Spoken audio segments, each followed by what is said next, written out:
Long story short, I'm on a quest to escape the time stream through Paper Mario.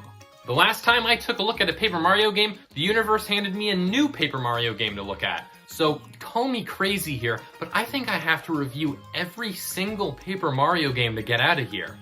With that said, let's look at the third game in the series, Super Paper Mario. Full disclosure, this is one of the biggest games of my childhood. I played this game over and over again and will love it to death no matter what. The characters, music, and levels are all things I remember extremely fondly. I'm going to do everything I can to remain unbiased when reviewing this game, but it will be difficult. I'm not usually susceptible to nostalgia, but we're entering dangerous territory with this game. The first Paper Mario games were two universally beloved RPGs. Fans and critics alike couldn't get enough of the unique battle system and overworld exploration. The games were selling fairly well too. Clearly, this series was an undeniable recipe for success. So of course, when it came to make the next game, Intelligent Systems said, "F that!" Super Paper Mario is not an RPG. It's a 2D platformer. A 2D platformer that contains many of the same elements as an RPG, but still a 2D platformer nonetheless. The reason for this sudden change actually comes from part of the Thousand-Year Door. The famous Bowser missions in the game see players control Bowser through a parody of the original Super Mario game on NES. The developers had fun making those levels and wanted to see if it would be possible to make an entire game centered around that idea. Okay, so I get why they wanted to make this game. Still, I think it's pretty weird to change up a series that required zero fixing. I wonder if there was a reason for that. Super Paper Mario is a Wii game. It ended up being the only Paper Mario game on the system. That's why the departure from the series' RPG roots was seen as so weird. Thing is though, that wasn't originally the case. In the beginning, Super Paper Mario was supposed to release on the GameCube just like the Thousand-Year Door. Originally planned for release in 2006, it was delayed a year to release on the Wii instead. From a business perspective, this was definitely the right move. The Wii sold more copies and it just made sense to release it there than on a dying console with already low sales. Despite all that, I still would have loved to see what would have happened if this game did come out on GameCube. We could have got that game and a third Paper Mario in the style of the first two games on the Wii. You know, best of both worlds. Super Paper Mario was first revealed during E3 2006 for the Nintendo GameCube and looked nearly identical to the final release on Wii. The game was originally set to release in the last quarter of 2006. Instead, on April 9th, 2007, Super Paper Mario was released with an 85% on Metacritic and sold 4.3 million copies worldwide. This is the best-selling game in the series so far, but that's not because of the gameplay. It's because it sold on the f***ing Wii. So, without further ado, let's get into some simple Mario fun. Ahem, today, I'll tell you the story of the Lost Book of Prophecies. This prophetic book was a mysterious tome full of stories of future events.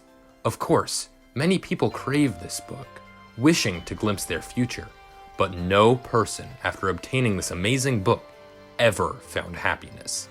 The reason? The book held frightful secrets not meant for people's eyes.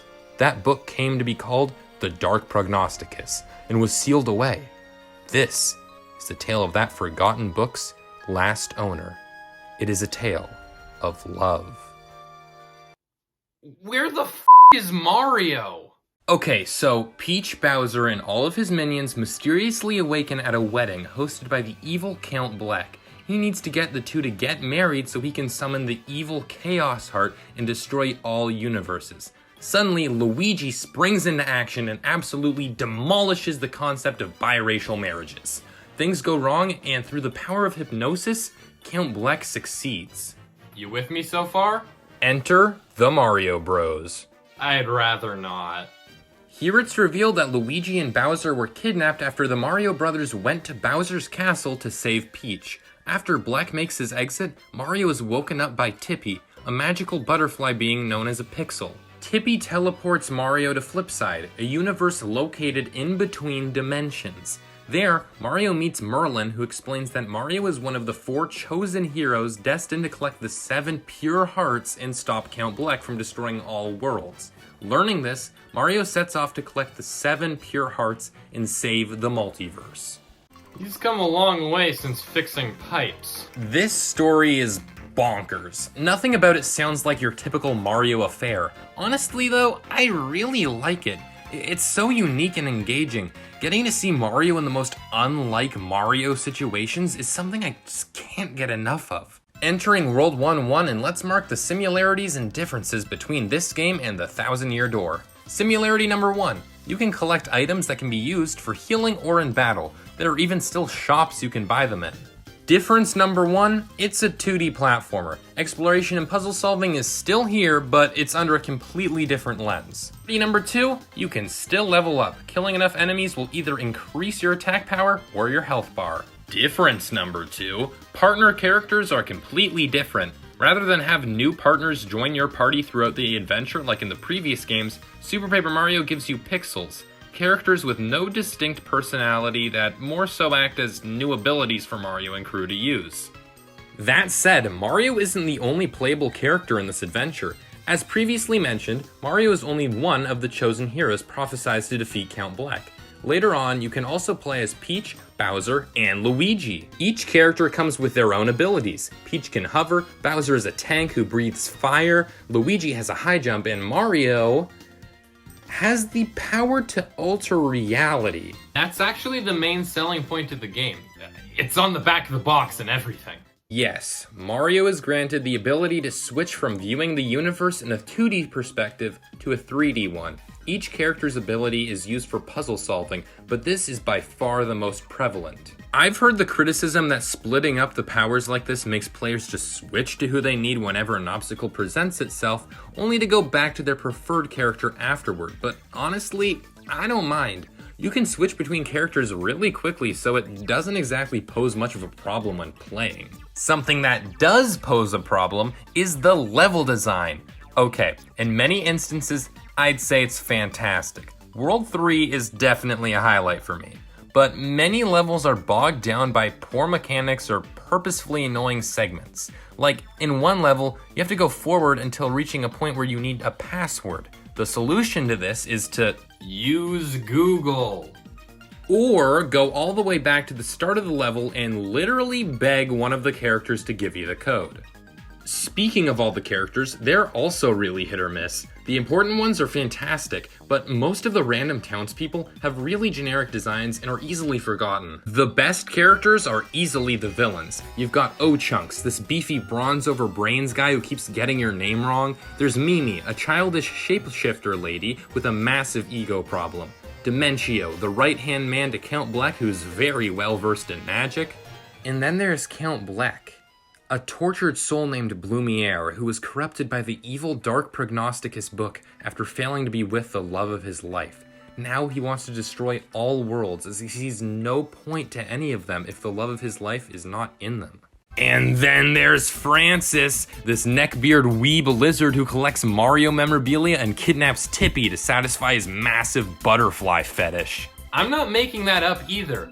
He literally takes photos of her saying, "Yes, shake that thorax.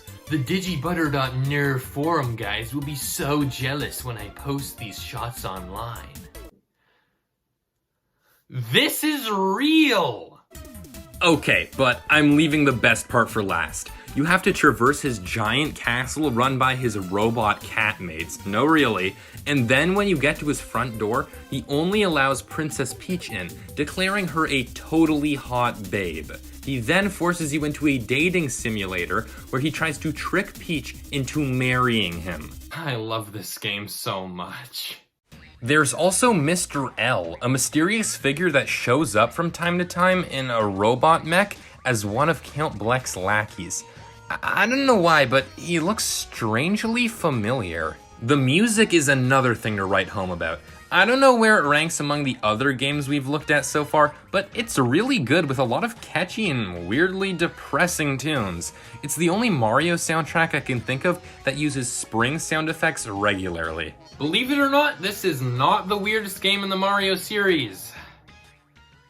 But I don't know that I'll ever have the strength to talk about Super Princess Peach. When the story starts, things are fairly light. However, as the story progresses, things get far more dire. We fight tougher and tougher enemies, characters begin to fear the rapidly growing void in the background, and after each chapter, we learn about the story of Count Bleck and his love, Timpani. It's a really sad story about two lovers who are denied being together.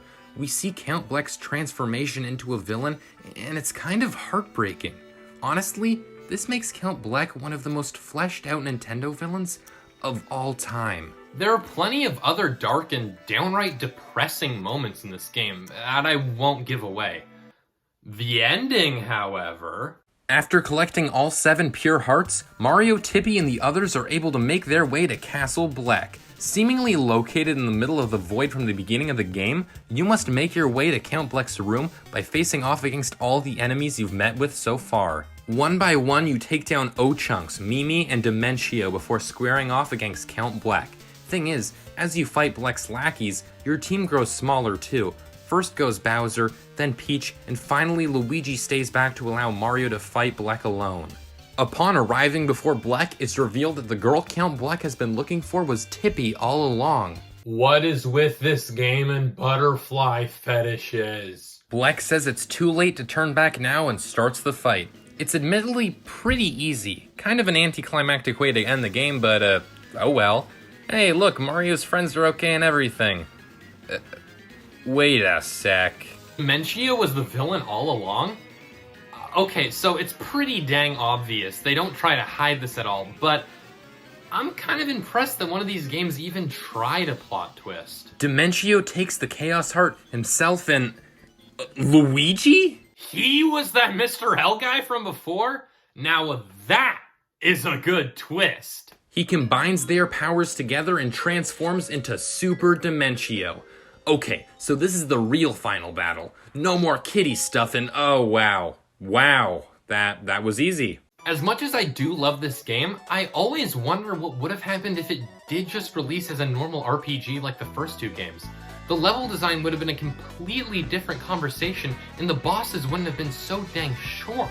That's all I've got to say about Super Paper Mario, a really fun game with a fantastic story.